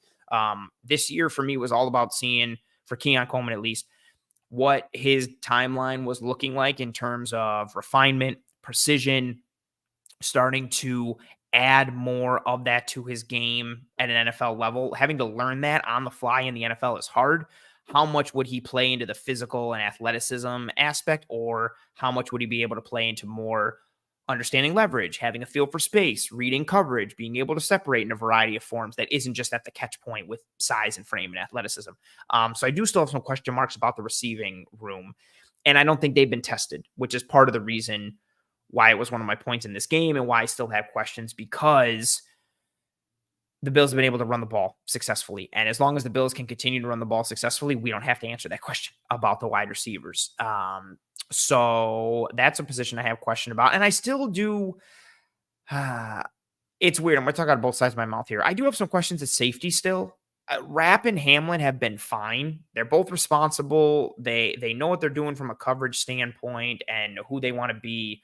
But for me, I just think because their athleticism is limited and that upside is kind of limited there, I just do have some questions about that spot. Do we continue to see that safety grouping all year? Does Mike Edwards pop in at any point? Does Cole Bishop pop in at any point? So safety is like a weird one because I'm comfortable with it and I like it, but I also have questions about it. And linebacker, I think, is one for me as well, as I answered that question earlier about potential liability. I'm just not still holistically confident in Dorian Williams or even Spector. He's had less time on task and less snaps, but I just still worry about Dorian Williams' processing and kind of him being put into a bind. I think if a team can run the ball on the Bills and then work in play action, Dorian can get put into hell quickly because of having to process the run to pass and then figuring out where to go from there, being manipulated or misled by eye candy and presentation and window dressing. But these are all minor. Like, this is me really just answering your question and nitpicking. I really feel fine about this team in a lot of areas. I don't feel great in a lot of positions, but I feel fine holistically across the team, aside from having some specific, like, individual player questions. That was a good one. Oh, Luke says, where do you rank the defenses in totality between the Dolphins, Jags, and Cards? Oh, I really like what the Cardinals do. They just don't have the talent. I would say when everybody's healthy, the Jags are first, then the Dolphins, then the Cardinals. Like we talked about, I like some of the individual player pieces the Jags have, and I like their defensive coordinator, Ryan Nielsen, and how he meshes with their personnel. I think the Dolphins have some good talent on that side of the ball. And I like some of the things that Anthony Weaver's doing, their defensive coordinator who came over from Baltimore. You just got to give him the ability to kind of gel a little bit and work some things. The Cardinals, I think they're really fun schematically and from a creative standpoint. I just don't think they have the horses, especially up front. Like, they're light up front. They don't have a ton of depth or impact dudes up front. And I think that kind of limits their upside. So I'd go Jags, Dolphins, Cards. Adrian says, do we see more MBS since the Jags like to play cover one? We might see the ability to kind of threaten the field or threaten the field vertically with MBS, which we've seen it. He's gotten open a bit. Josh just hasn't been able to connect with him. I do think if the Jags are going to play more cover one, I think we just see more play action and motion to manipulate the man coverage. And then we see Brady scheming some things up. So we could see more MVS to threaten vertically and win some one-on-ones, especially because they're down on the back end in terms of health and from an injury standpoint with their guys. Campbell going down really sucks for them and is super unfortunate with how good he is and what he is and how athletic he is. But yeah, you could see some more MVS in this game.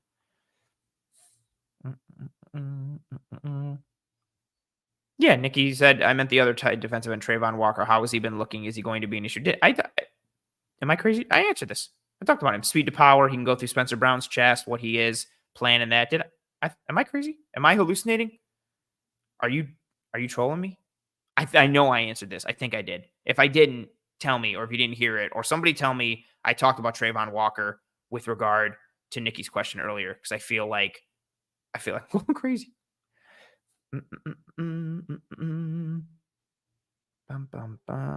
Where's one? Oh, I like this one from Searching for Oldies. So far, what do you think of? Okay, so Spin said, wait, there's another Trayvon Walker. Okay, so I did answer that. All right, cool. So I'm not crazy. Searching for Oldies says, so far, what do you think of Brady's scheme? I'm loving it. No, I said Trayvon Walker. I said Walker a bunch. I'm pretty sure. I was talking about Trayvon Walker. I know I said Trayvon Walker. I'm going on the rabbit hole on this, but I can't. I gotta stay I got to stay. Oh, no. Yeah. I don't know. So far, what do you think of Brady's scheme? I'm loving it. I like it. I think so. The Bills have moved into reducing some of their formational width. Last year, they were one of the heaviest spread teams in the league last year, towards top of the league, second widest formational width. This year, they've moved towards middle of the league, which is nice to see. I just like him providing easy buttons for Allen. That opening touchdown on Slither, or that running back mesh traffic concept to Cook against the Dolphins, is really nice. That's a natural easy button. You get 2 motion man indicators pre-snap to help Allen identify the coverage. You get good execution. I like him leaning into the run and pressing the run buttons as much as he can, varying the run scheme. I like that the mid-zone run wasn't working against Miami, so he pivoted to tackle wrap and duo and started working in more elements there. So I like him understanding the run game. I like the buttons he's pushing with the personnel. I'm happy with it. I think based on the personnel we saw this offseason and then what we saw in camp, I think he's very much understanding where offensive football is moving towards in today's NFL. And I think the Bills have built themselves for that. And he is pressing the buttons and pulling the levers that you need to press and pull in order to be successful in today's NFL. So give me some more play action, keep using the motion, keep pre-snap motion, keep leaning into the diversity in the run game and using your personnel groupings and your formational advantages in terms of being able to access more of the menu without having to turn the page and put the defense into a bind. I like having 12 personnel and going condensed and then going 3-by-2 empty and really putting defenses into hell. I think it's fun. I think he's doing things good for now. We'll see. We'll see. The big test for Brady will really be kind of similar to what we saw for Ken Dorsey, where the Bills started out hot in Dorsey's first year. And then as the season went on, you've got more tape available. The sample size has increased. Teams are able to start to put a book together on you. Can you adjust to that book? When teams start to counterpunch, do you have a counterpunch for their counterpunch? So we'll see as that starts to go forward. Again, this is now fully Joe Brady's offense. I'm not counting too much of what we saw last year, although some of it is relevant, and we've seen some of it play out so far in these first 2 weeks, but small sample size, and I'm excited to kind of see what he is going forward and how he continues to evolve and develop. Appreciate everybody in the chat answering me on the Trayvon Walker thing. Okay, I want to make sure I wasn't crazy. Thank you very much. Thank you very much. Ralph saying, is Moore's part of the Jags protection problems? I think it comes down to the same thing that you saw in Buffalo, where at times he's just, his size being a smaller guy, if he's not good with his positioning and getting on guys early, he can get driven back and knocked into the QB a little bit. I think what Jordan pointed out was really interesting. Like, one of Morse's strengths here with the Bills was all the pre-snap communication and front identification that helped with pass protection. The fact that that's a struggle right now for the Jags and for Morse, I think is very interesting to note. So I would say he's part of the Jags protection problems. I don't think he's the source point. I think a lot of it is schematic. I don't know if it's schematic because of what they're being coached to do, or if it's because of adjustments in communication pre-snap based on fronts that they're seeing in game. That's something I don't know, but it's more schematic than it is individual talent. I'll say that on the line. And when it comes to being a schematic issue, the center is always going to be a part of it. And then especially even more so, again, Morse's size, when he gets matched up on bigger dudes, they can kind of barrel him and kind of knock him back into the QB a little bit. Oh, we got a super chat, so I got to stop. Thank you very much, Nathan, for being here and for your super chat. And I don't know if, did you have a question to go along with this, or did you want to just give a super chat? Because if you just want to give a super chat, I'll gladly take it, and I greatly appreciate you. Oh, and then Nathan, you also have a comment here saying the Bills' defense has been strong. Allen is showing leadership, and team chemistry is solid. Cover One Podcast gives deep analysis with great insights. Thank you very much for the kind words and for the super chat. I appreciate you being here, the nice words, and the super chat. Thank you very much. All right. I don't know if you're being sarcastic or not, but yeah, I know I talked about him. Okay, I'm just going to leave it, but I appreciate you. Oh, man. RJ saying, I love the Joe Bracey easy buttons. Motion is so refreshing. Now we just need that play action. I saw this from multiple people here talking about the play action and the play action. Yeah, that would be nice. I would like that element. I just think it's the natural. I always have to say this because somebody's always ready to like fire it out of the holster. You don't need a good running game to have good play action, but if you have a good running game, it makes your play action game that much better. And the Bills do have a good running game. So give me more play action, give me more bootlegs, give me Josh Allen on the move the pocket, give me some nakeds and some front side stuff. I'm excited for, again, what the layering and building of this offense can be under Joe Brady. I like a lot of the pieces. I see some more questions coming in, some thoughts. We're going to continue to get into those, but I wanted to pull up this piece. I thought it was an interesting conversation to have, considering the Bills are involved in it. I want to bring this up from our partners over there at BetUS. So, undefeated teams after week 2, there are 9 of them. The Bills, the Chargers, the Chiefs, the Steelers, the Texans, the Seahawks, the Vikings, the Saints, and the Buccaneers. And they were talking about this earlier today in terms of which one of these teams are the most surprising. I kind of wanted to say Chargers, but their schedule has been easy to start, so it's not too crazy. I'm going to go with the Steelers. I really thought they'd lose early on to the Falcons, and the Steelers also tie into that Bills aspect. I think the Steelers will start to fade a little bit as the season goes along, but the Steelers sitting there at 2-0, and I think the Vikings are extremely surprising at 2-0 as well. I know Debo got banged up against Minnesota in the game, but and I know there's no Christian McCaffrey.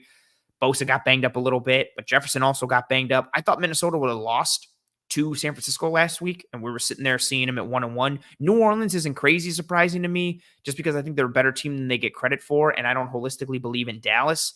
But yeah, I also really like Tampa this year, offensively and defensively. I like a lot of these teams. I like Seattle. I like Houston. I like the Saints. I like the Bucs. I'm very surprised at and Archie says, I'm so sick of the Vikings being a below average team that somehow always wins.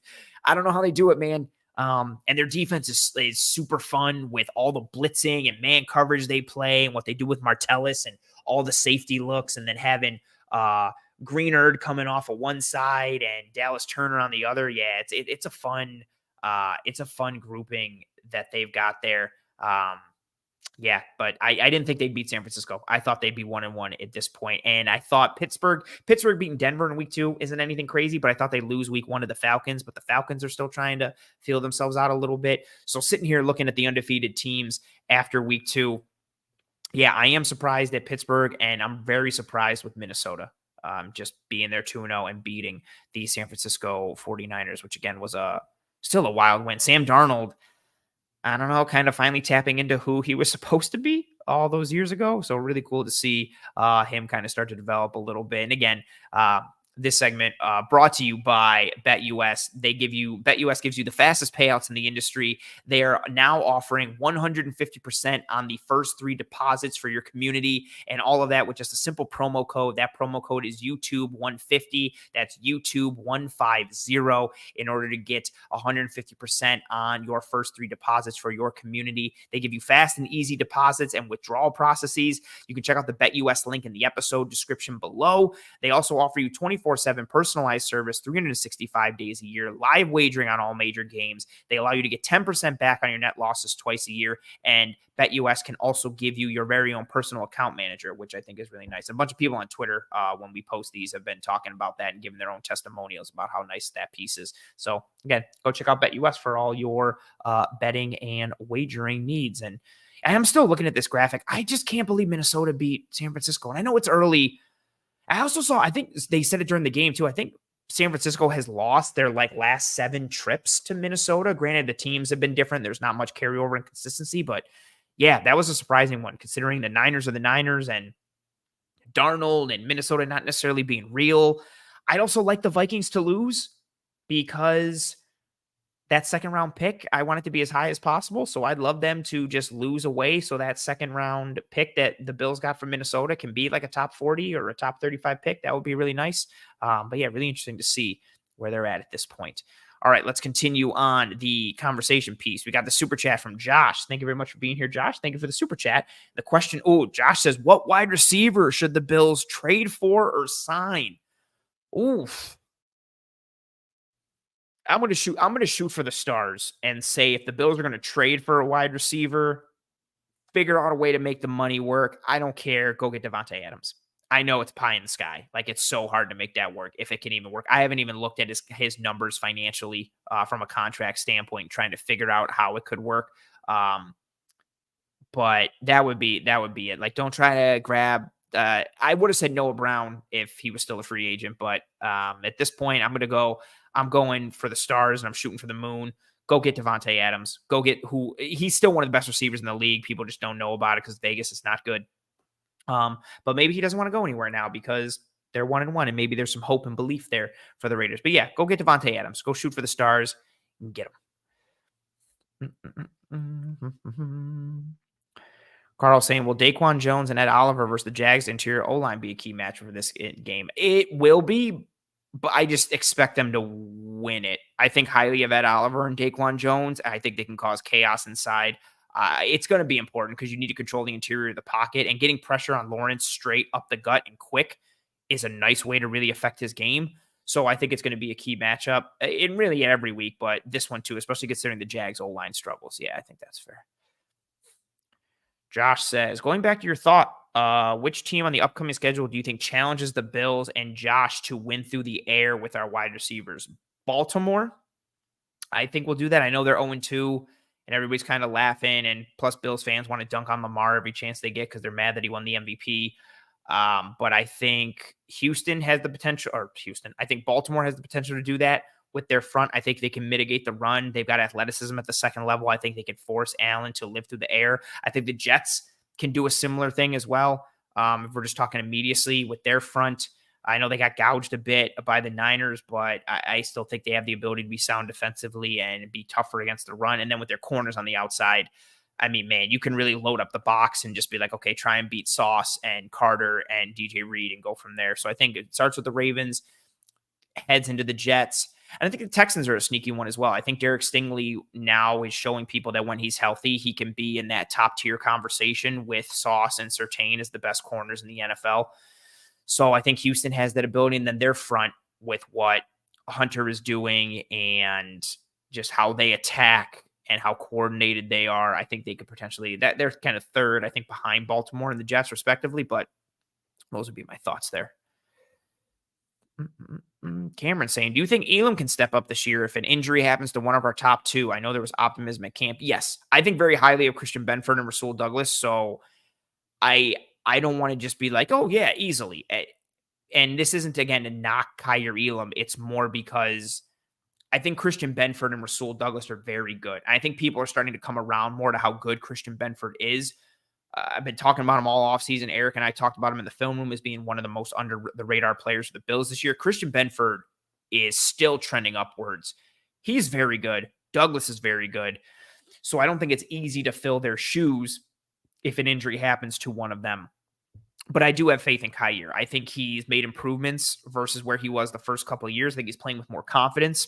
I think he's playing the run better, and you're starting to see more of that athleticism and some of the physical traits and tools that he has start to show up more regularly. So yes, if an injury happens, I think that he can step up. I don't want it to happen because I love the starting two with Benford and Douglas, but I do think he can step up and mitigate some things if that were to happen. Love this comment here from Josh saying, don't forget to drop likes, everyone. Yes, please and thank you. If you have not already and you are willing and able, please drop a like on this video. It's greatly appreciated by myself and the entire team. It goes a long way towards helping us to track and trend in front of more eyes and ears. Yeah, that's the stat. Nikki said it. The Niners being 0-8 in Minnesota. Crazy stat. Yeah, nuts.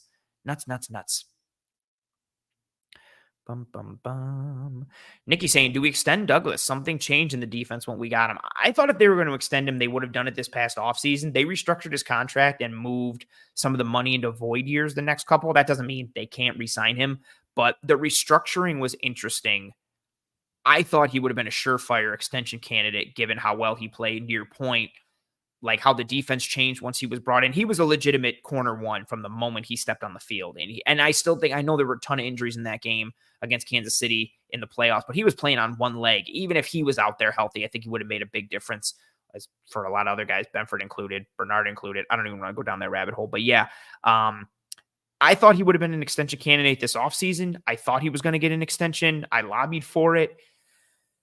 Them doing the restructure and moving money forward for void years instead of doing the straight up extension is interesting. And then Elam producing or starting to show more positive signs is also interesting. I don't think it's a guarantee. I would very much do it. I think he's smart. He's savvy. He's a leader. He's a good player. He fits what you need from the corner spot in today's NFL with being able to play the pass, but also being able to play the run and set the edge and be a force player and also come up and make tackles. I'd like to see him extended, even if it's for 1 or 2 years.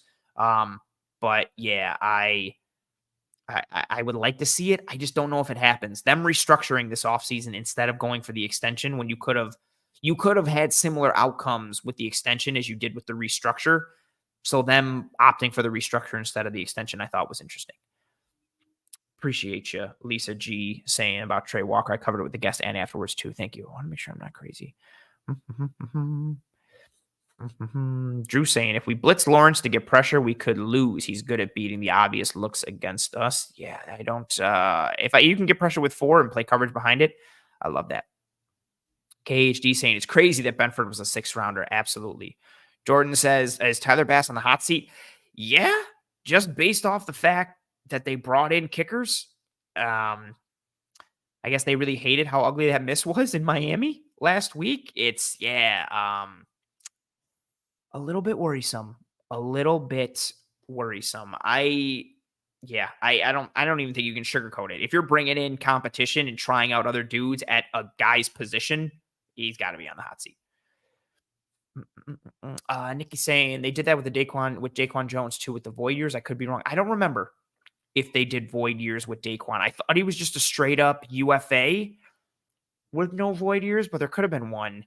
Bean does so much with the void years now. Like MVS, I think, has like 4 or 3 $250,000 void year cap hits for the next like 3 or 4 years or something like that. Like he's working them into everything in order to kind of kick it down the road while they recoup some of the Diggs money and make up for the Allen money starting to kick in now. Spin saying, are we going to have to pay Allen $60+ million a year now because of Dak when we extend / restructure him next year? Man, I don't know. The quarterback market is so annoying. And not because guys don't deserve it, but it just gets reset all the time. And then you have to pay them more and more. And I think you're going to see, I don't know how much you're going to have to pay him a year. I don't know if that's where it'll swing or if more of the conversation shifts into guaranteed money. Because at a certain point, you got to stem the bleeding a little bit from how much you're paying quarterbacks. If they keep operating at this trend, granted the cap goes up every year, but if you keep operating at this trend of, and see, Spin saying, I'm sorry, no player deserves $60 million a year. I agree.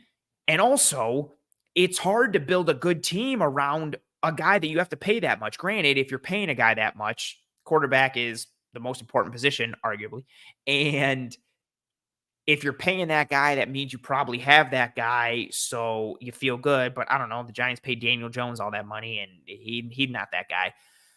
I just don't like having to sink so much money into a quarterback. At some point, and I know they're worth it, but at some point, I think someone's got to stem the bleeding in terms of how much they keep going. Because it can't just keep being like, okay, so-and-so set the market, and he's getting $60 million a year. Is the next contract going to get you 68 or 65? And then the next one gives you 72 or 73. It can't just keep going up and going up. Although, again, like I said, I know the cap will go up every year. At some point, the bleeding's got to stop a little bit. And so that way it's like, okay, do you go with more guaranteed money? Are you trying to reduce how much money they get? So you're not going with value, you're going with more guaranteed. There's got to be some way to stem how much they're going to get from a year's perspective, a guaranteed perspective, and an average annual value perspective. It's got to stop at some point. And Spin saying, I think 45 mil should be the max. Sure. I just don't think it's just hard to build a team. Like if you're paying a quarterback that much, you have to hit on draft picks. You have to be getting like plus value from draft picks early because you need affordable, effective labor throughout the lifespan of that contract. That means you got to hit some vets and some guys on 1 year, $2.5 million deals who outperform that contract. You need a lot of draft picks to hit. You need day 3 guys to contribute. You need to hit on your day 1 and a good chunk of your day 2 guys.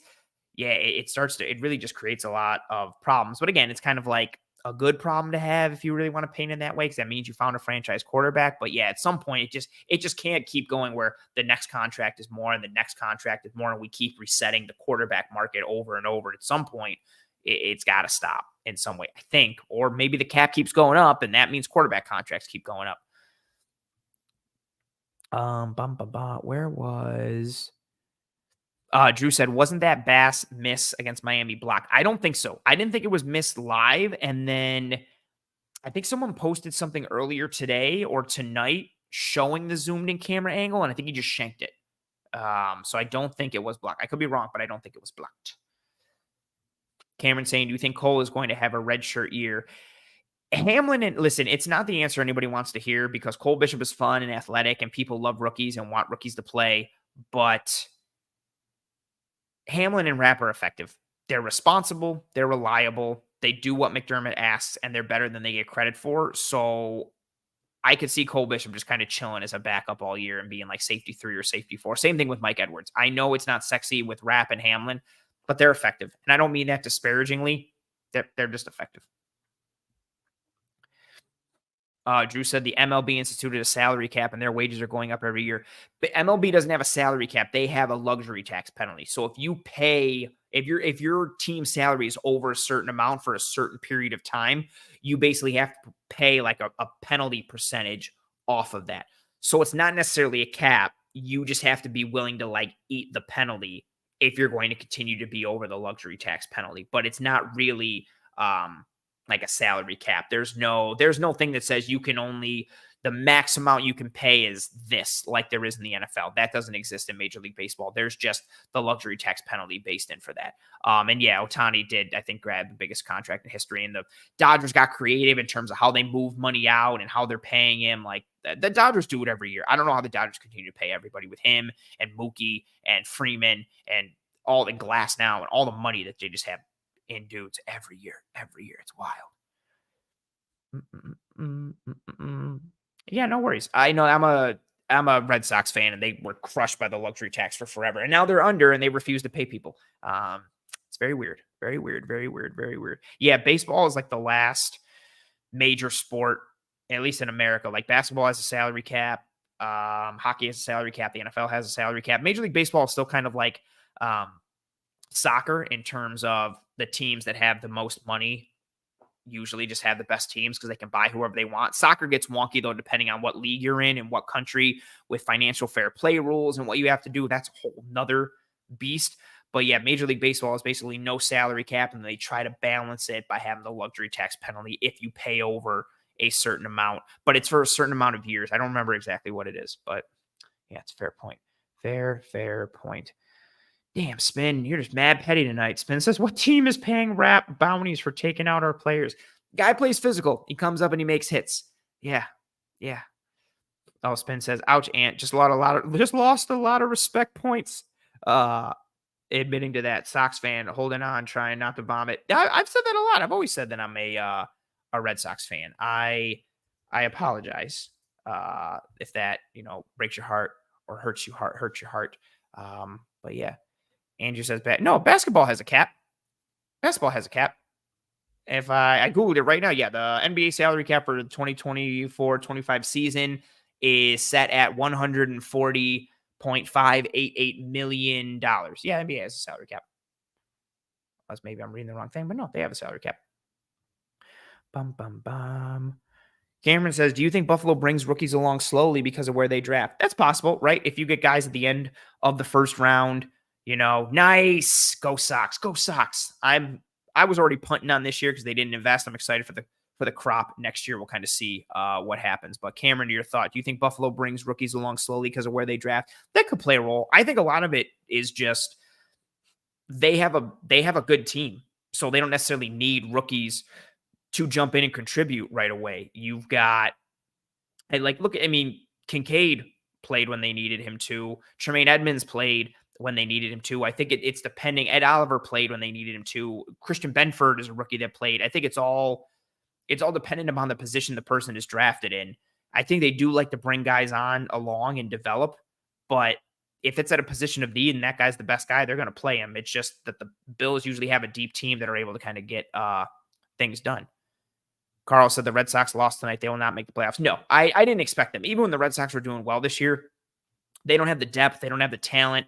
They didn't have the pitching staff. They didn't have the bullpen. And then they've had a ton of injuries, starting with Trevor's story. But Devers has been hurt all year. He's gotten significantly worse the last month. His shoulder is just dead. I don't know how he's not even on the IL. And then, the bullpen is injured and hurt. The pitching staff is injured and hurt, and neither was really great to begin with. This year was always a punt year for them. They're waiting for Roman Anthony and Michael Mayer and all the sweet prospects that they have in that farm system to come up probably as early as next year, especially with Roman Anthony being the number one prospect in all of baseball. They're looking for those dudes to come up and take that next step. So it's been cool to watch some of the guys develop, like watching the, season that Rafaela has had and seeing some of the pieces develop a little bit there. But yeah, this season I didn't expect them to make the playoffs. I've just been watching them this year and being like, oh, that's fun. But I expected them to fade late. I didn't even expect them to be in this position now, but yeah, they're not making the playoffs. It is not happening. All right. Well, on that message, I think I'm going to throw up the banner that says Toodles, folks, because we're going to start to wind down here and say goodbye. Before anyone leaves, please, please, please, and thank you. Drop a like again on this video. It goes a sincerely long way to help myself and the entire team to track and trend in front of more eyes and ears. If you have not already dropped a like, please drop a like on this video here on YouTube. If you're here on YouTube, turn on notifications for the Disguise Coverage playlist. Subscribe to the Cover One YouTube channel. If you are listening on one of the podcasting apps or platforms, that's appreciated too. Please rate and review and subscribe to Disguised Coverage, whether you're on Spotify, Apple, wherever you consume your podcasting apps. Again, rate and review Disguised Coverage, this episode, the show, whatever you folks got. Please, please, please, and thank you. Whatever form or fashion your support comes in, whether it's super chats, whether it's likes, whether it's ratings and reviews and notifications or follows on Twitter. You can find me at pro__ant. Whatever form or fashion your comes in, positive words and telling friends and family and loved ones about this show or the brand or the channel, whatever form or fashion your support comes in, it's greatly appreciated by myself and the entire team here at Cover One. So thank you very much for everybody tuning in tonight live or post live. If you didn't watch live, that's cool too. Thank you very much for tuning in. Again, audio platforms, watching live on YouTube, watching later on YouTube, whatever have you, whatever form or fashion. I greatly appreciate your support. Thank you for the kind words coming into the chat. It's awesome to see that every time. I don't pull them up because I feel corny doing that, pulling that up for myself, but I see them and I sincerely and greatly appreciate them. So thank you very much for the kind words. And yeah, this was a fun episode. Shout out to Jordan de Lugo again for joining me. Check him out on Twitter at Jordan de Lugo. So that's at Jordan and then DELUGO. Does a lot of great stuff with Generation Jag and Rogue Football. Dude knows his stuff. He's really good. Give him a follow on Twitter. Check out his stuff. Give him some love and support the way he showed me and you guys some love and support. Thank you to everyone who tuned in live. Thank you to everyone who watched later, listened later. Thank you for your view, your listen, your download, whatever have you. If you live in Buffalo, go get yourself some One Pie Pizza. You will not be disappointed. And this episode, of course, was sponsored by BetUS Sportsbook and Casino. Please gamble responsibly. I hope you and your family and friends and loved ones are all doing well and staying safe. Be kind to one another. Take care of one another. I will see you next Tuesday, 9 p.m. Eastern for another episode of Disguise Coverage. Or I'll see you in the film room or on one of the film breakdown short episodes that I've been doing for Disguise Coverage. We'll see when those get posted. But until then, whenever I see you, Godspeed. And as always, go Bills.